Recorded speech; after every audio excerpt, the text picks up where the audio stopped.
Hey everyone, it's Polaris Radio here, coming to you from my studio.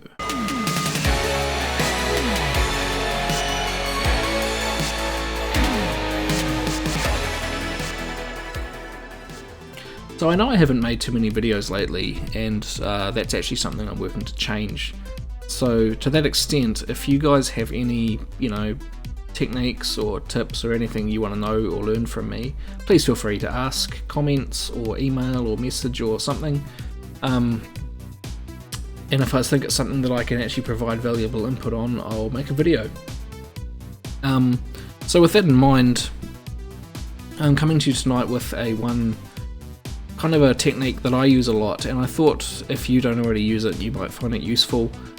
Some of you will be familiar with the concept, or at least part of it.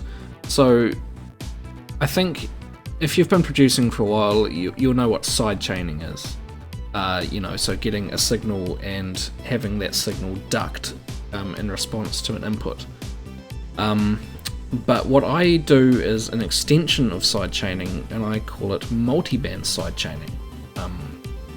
Now there's plugins out there that offer this feature, so it's nothing new or unique, but it can be done within Ableton itself. Now, multiband sidechaining is when you split the audio up into three components, the bass, mids and highs, and you sidechain just one of those particular bands.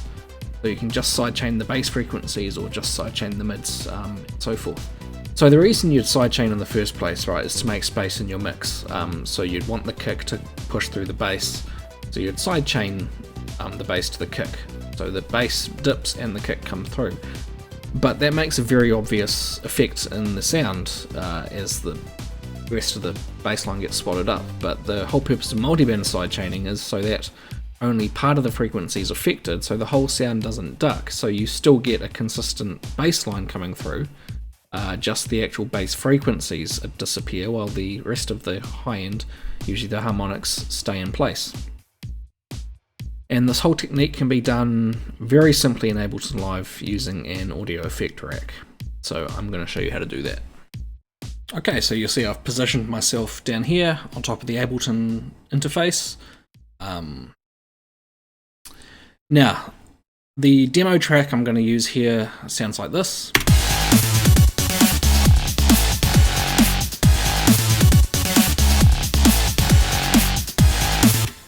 So you can tell that's quite a bass line is quite heavy in harmonics and higher frequencies. It's got a lead over the top, which is just this. But I'll turn that off just for this purpose. The bass by itself sounds like this.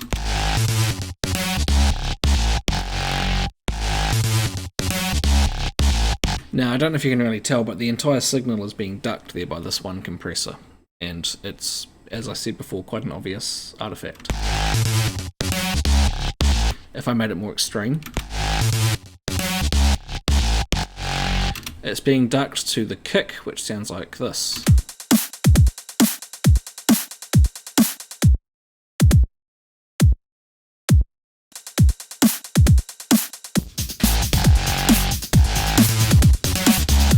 So, multiband.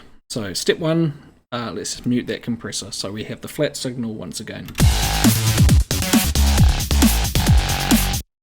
So there's two ways you can choose to do this. You can use EQ3 or multiband dynamics. Now for my example, I'm going to use EQ3, but multiband dynamics is great because it also gives you individual compression over each band. But it doesn't offer the multiband sidechain fully. It only has the ability to change the sidechain frequency, the input. So that's why we do this manually. So let's get an EQ3. Now we're going to Control G or Command G for Mac to group that. Open up the chain editor. Control or Command D to duplicate that twice. Now we have got three EQ3s. We're going to take the bottom one here, turn off the mids and highs, so the bottom one is just low, the middle one will just be the medium or the mids, and the top one here will just be the high frequencies. And if you like, we can name these as such.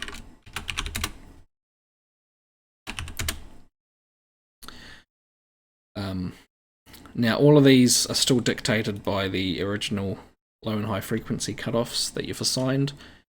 If you want to, you can turn on your macro controls here and actually just assign these to the macro knobs, so you can change all three EQ3s at the same time.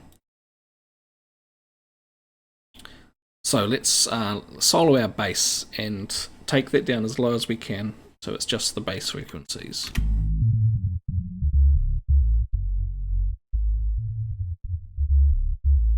About 100 Hertz, I think, sounds good for that. So now if we just listen to the mids, there's a lot of mid-range energy there. So now that we've got our lows, the real essence of this video was the multiband sidechain. So we take a compressor, we will activate the sidechain feature, audio from, now I haven't really named my tracks here in any good way.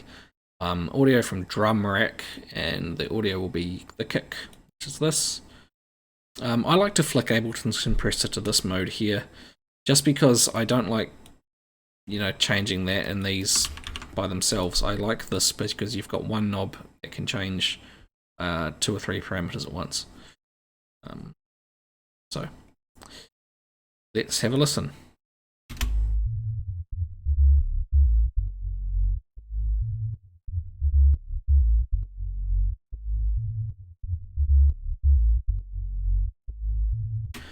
I'm pretty happy with that.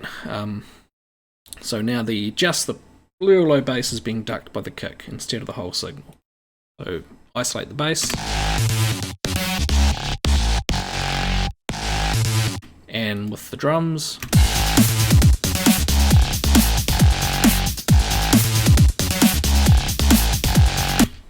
great. Now we can do the same thing to the mids if you like. Sidechain once again, except this time we'll do the mids to the snare. This might be a bit extreme. I don't think you really need to go to this level, but just for the purpose of this example.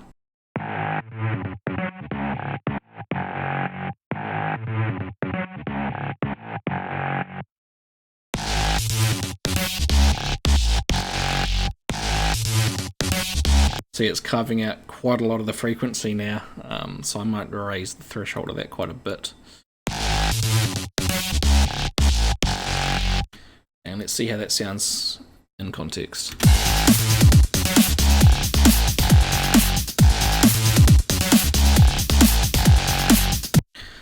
So there you go. So the whole signal isn't being ducked anymore. You're just doing it part by part. And you might have cottoned on now to the fact that you don't just have to use the compressor here. This is also a good way to do multiband distortion, because now I can get my high signal and put an overdrive on it.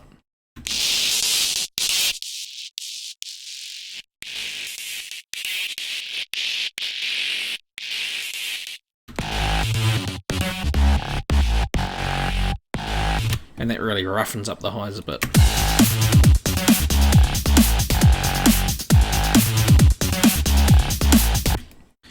Or you can put a bit reduction on the mids.